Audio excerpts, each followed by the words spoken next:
Hello, and welcome to The Blank Potato. This horror story is uploaded by Reddit user Crash. If you want to learn more about the author, link in the description. The title of this next story is I Wasn't Home.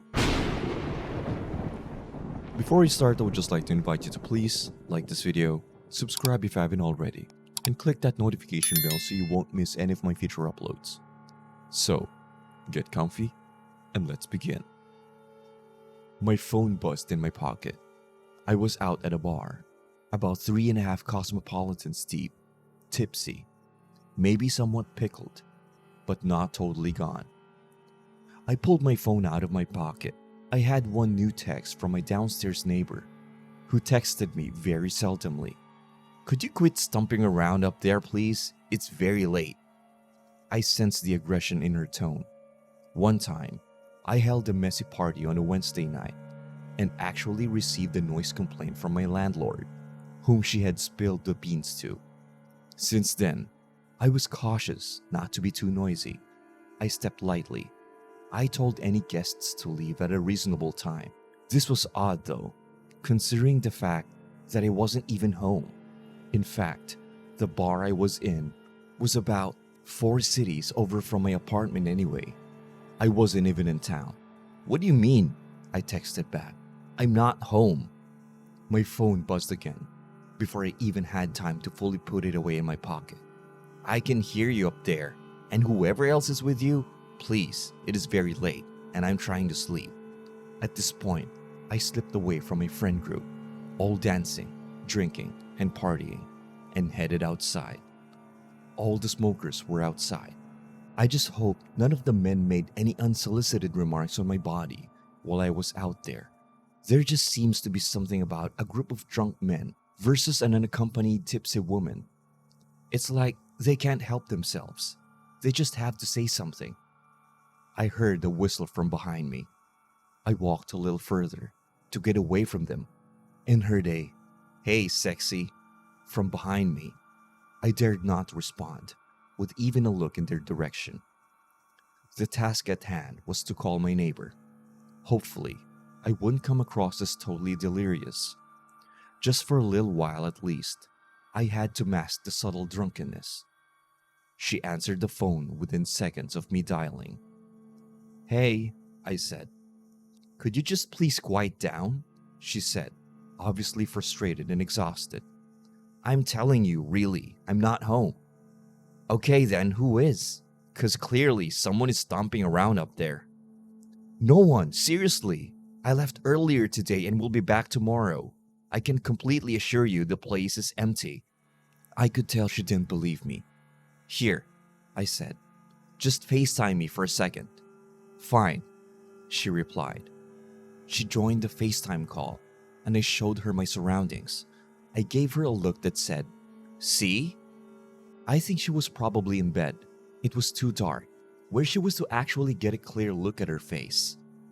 "Oh," she said, her voice reflecting that she suddenly believed me.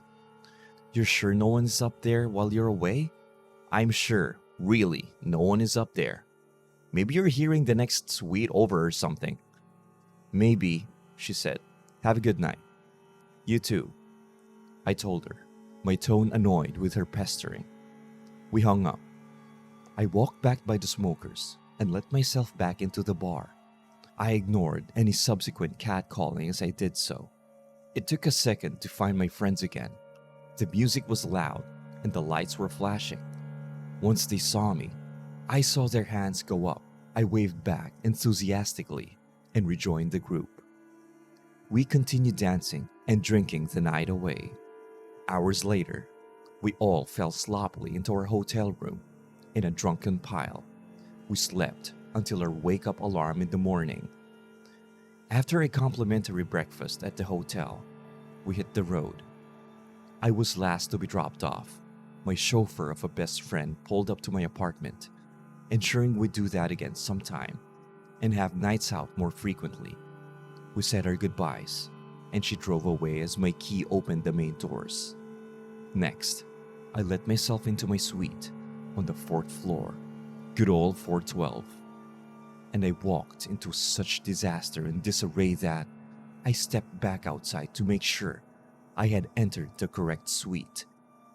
There, on the door, in gold lettering, were the numbers 412. Yup, I was home. I flicked on the light and carefully explored my now unfamiliar surroundings. Dishes and cups had fallen to the floor and smashed, raining shards of glass all over. 2 knives stuck into the wall right beside where my family portrait hung, which looked like it had been scribbled over with Sharpie. Blankets and pillows in the living area had an assortment of goo on them that I was afraid to touch. But I noticed it gave off a metallic smell. I explored further, eyes bulging and muscles tensed.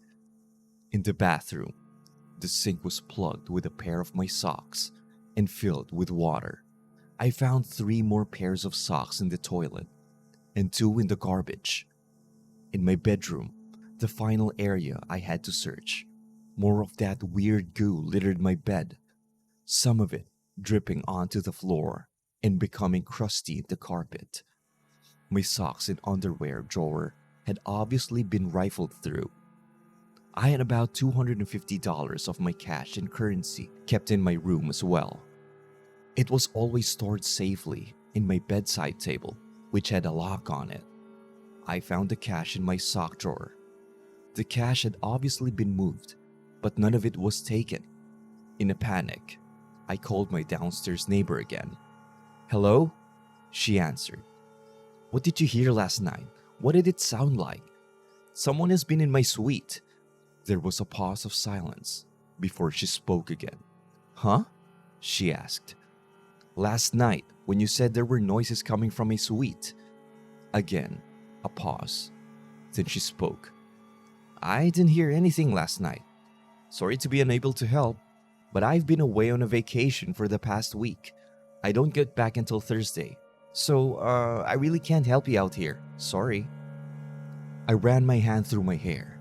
I felt disoriented in a way that no amount of alcohol has never made me feel. "No," I said. "You called me last night." "I assure you, I did not. Look, I gotta go. I'm sorry you were robbed or whatever, but I'm a 4-hour plane ride away. I can't help." Completely confused, I managed to stutter a quick, "Oh, okay," before I heard her hang up the phone. Suddenly, I felt something fall onto my head. It was a sock.